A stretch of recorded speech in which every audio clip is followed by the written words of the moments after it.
இன்றைக்கி என்ன செய்ய போகிறோன்னா தக்காளி ஜாம் செய்கிறோம். அதாவது பிரியாணிக்கு சைடிஷாக நல்லா அதை செய்ய போகிறோம். ஏன்னா போன வீடியோ வந்து பிரியாணி வீடியோ பண்ணோம். அந்த பிரியாணி வீடியோ நல்லா ஆதரவு இருந்தது. ரேங்கிங்லேயே அதான் ஃபஸ்ட் நம்பர் 1 இருந்துச்சு. அதனால் அதுக்கான சைடிஷும் பண்ணிடுவோம். எங்கள் பெருத்தா வந்து பிரியாணியில் மட்டும் எக்ஸ்போர்ட் இல்லை, அவர் தக்காளி ஜாம் செய்கிறதுலேயும் எக்ஸ்போர்ட் தான். இவர் செய்கிற தக்காளி ஜாமு பாம்பே வரைக்கும் போயிருக்குது.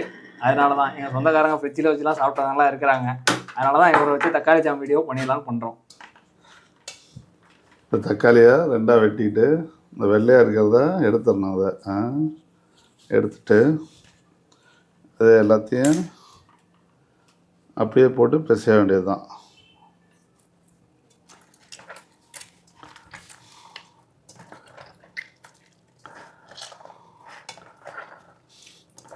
பிசைறதுக்கு முன்னாடி நல்லா கை கழுவிடுங்க ஃபஸ்ட்டு. ஆமாம், நல்லா ஜூஸ் ஆகிற வரைக்கும் இதை நம்ம பிசையணும். மிக்சிலெலாம் அடிக்கக்கூடாது, கையில் தான் பிசையணும்.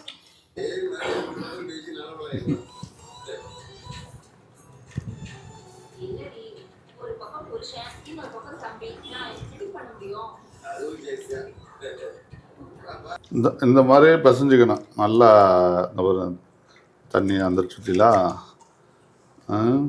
இன்னும் இந்த அளவுக்கு இன்னும் இதாக பிசைஞ்சு தனியாக வரணும், தோல் தனியாக வந்துடணும்.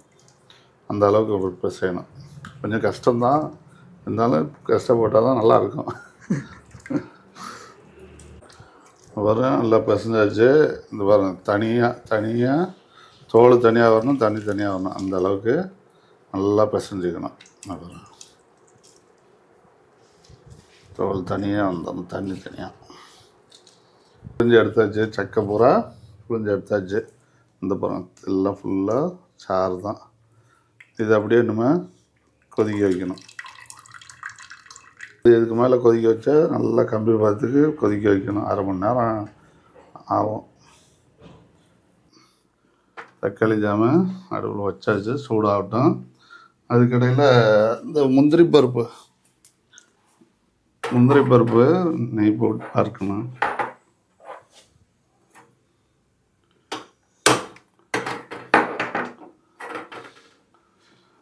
முந்திரி பருப்பை நெய்யில் வறுக்கணும்.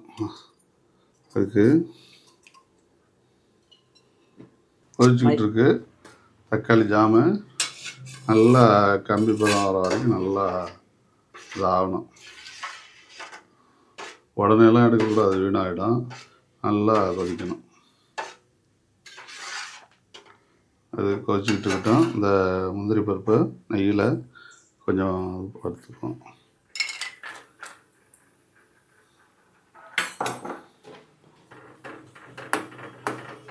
நல்லா பொன்னிறமாக வர வரைக்கும் வறுத்துக்குவோம்.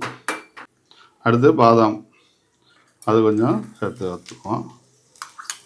கட் பண்ணி வச்ச பாதாமை சேர்த்துக்குவோம். அப்படியே நல்லா அது வர வரைக்கும் அப்படியே கிண்டிக்கிட்டு இருக்கணும். நல்லா வாசம் வேறு வருது. ஆமாம், நல்லா கிண்டிக்கிட்டே இருக்கணும். எனக்கு தெரிஞ்ச வேலை இது ஒன்று மட்டும்தான். ஏன்னா அதனால் இதை மட்டும் நான் பண்ணுறேன். இதெல்லாம் எங்கள் பெருத்தா பார்த்துக்குவார். நல்லா கிண்டிகிட்டே இருக்கணும். நல்லா கொதி வருது பற்றிலாம், இந்த மாதிரி கொதி வரணும் நல்லா. நம்ம 2 கிலோ தக்காளி யூஸ் பண்ணியிருக்கிறோம். 2 கிலோ தக்காளி இது போட்டிருக்கோம். அடுத்து இதுக்கு சர்க்கரை 1 கிலோவுக்கு 200 கிராம், 2 கிலோவுக்கு 400 கிராம். அதே மாதிரி பேரிச்சம்பழம் ஒரு 100 கிராம். கிலோவுக்கு 100 கிராம் பேரிச்சம்பழம் சேர்த்துக்கணும். நல்லா பச்சை வடை போகிற வரைக்கும் கொதி வரணும். அதுக்கப்புறம் சர்க்கரை போட்டு பேரிச்சம்பழம் போட்டு இறக்கணும்.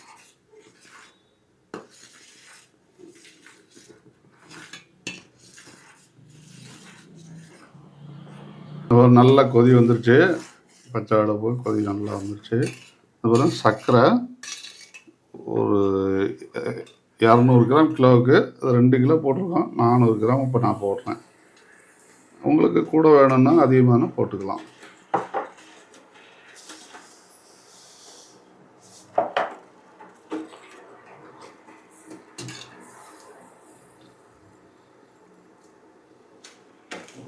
நல்லா கிண்டணும். இதை சர்க்கரை கம்பி பதம் வர்ற வரைக்கும் நல்லா கிண்டணும்.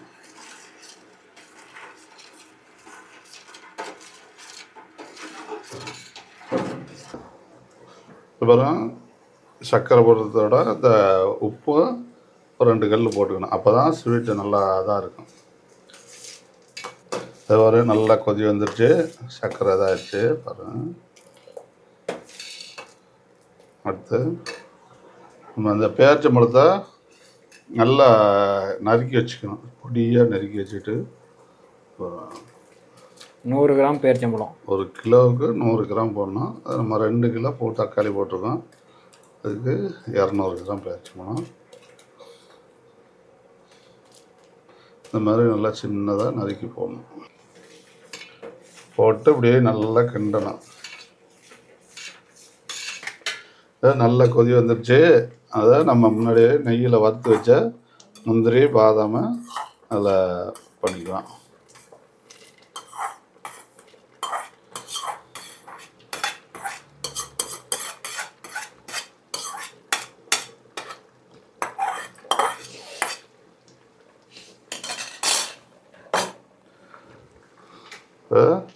நல்லா கெட்டி ஆயிடுச்சு. நல்லா கொதி வந்துடுச்சு. இப்போ நம்ம வச்சுருந்ததோட பாதி வந்து இதாகிடுச்சு, ஃப்ரை ஆகிடுச்சு. இந்த அளவுக்கு இன்னும் நம்ம ஆறிடுச்சுன்னா நல்லா கெட்டியாகிடும். பிரியாணிக்கு சூப்பராக இருக்கும். நம்ம பிரியாணி எந்த அளவுக்கு சாப்பிட்றோம் அந்த அளவுக்கு இதுவும் நம்ம சாப்பிட்ற மாதிரி இருக்கும். அது மட்டும் இல்லாமல் இட்லி, தோசை, ப்ரெட்டு இந்த மாதிரி இதுக்கு நம்ம தொட்டு சாப்பிட்லாம். நல்லாயிருக்கும். இது ஆறுனா இன்னும் ஜாம் ஆறுனா இன்னும் நல்லா கெட்டி ஆகும். ஆமாம், ஜாம் அளவுக்கு வந்துடும்.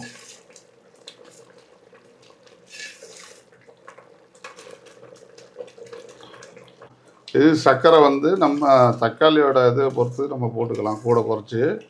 நான் வந்து ஒரு அளவு நிதானமாக போட்டிருக்கோம். தக்காளி நல்லா புளிப்பான தக்காளின்னா இன்னும் கொஞ்சம் கூட சர்க்கரை போட்டுக்கலாம், நல்லாயிருக்கும். சர்க்கரை வந்து எவ்வளோக்கு எவ்வளோ அதிகமாக போடுறோம் அந்த அளவுக்கு நல்லா டேஸ்ட்டாக இருக்கும். நீங்கள் இடையில சுண்டை விடுறப்பயே நீங்கள் அப்பப்போ டேஸ்ட்டு பார்த்துக்கங்க உங்களுக்கு. அப்பப்போ அப்படியே கொதிக்கும் போது லாஸ்ட்டாக டேஸ்ட் பார்த்துக்கலாம். வந்து அப்படியே எடுத்து டேஸ்ட் பண்ணி பார்த்தோம்னாக்கா உங்களுக்கு நல்லா இருக்குன்னு பாருங்கள். அந்த மாதிரி நல்லா கரெக்டாக இருக்குது, சூப்பராக இருக்குது.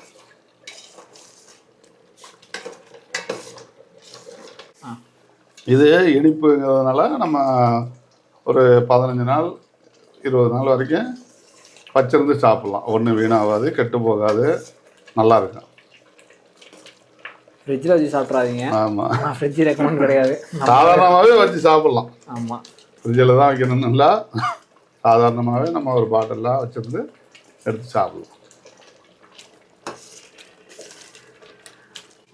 அதான் ஜாம் ரெடி ஆகிடுச்சு, நல்லா கெட்டி ஆகிடுச்சு. இன்னும் நம்ம ஆறிடுச்சுன்னா இன்னும் நல்லா கெட்டி ஆகிடும், சாப்பிட்றதுக்கு கரெக்டாக இருக்கும்.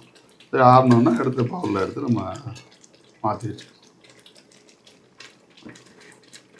அது ஸ்டவ் ஆஃப் பண்ணி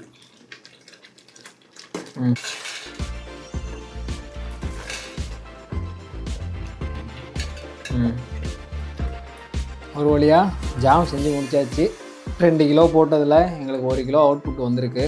இதை நீங்கள் பிரியாணிக்கு, தோசை, இட்லி, சப்பாத்தி, வெளியே வேறு எங்கேயாவது போனீங்கன்னா ப்ரெட்டுக்கு கூட எடுத்துகிட்டு போய் சாப்பிட்லாம். கண்டிப்பாக வீட்டில் செஞ்சு பாருங்கள். காதர்பாய் கிளம்பிட்டார். அடுத்து என்ன வீடியோ பண்ணுங்கிறத எங்களுக்கு கமெண்ட் பண்ணுங்கள். நான் காதர்பாயை வச்சு செஞ்சிடுறேன். பாய்.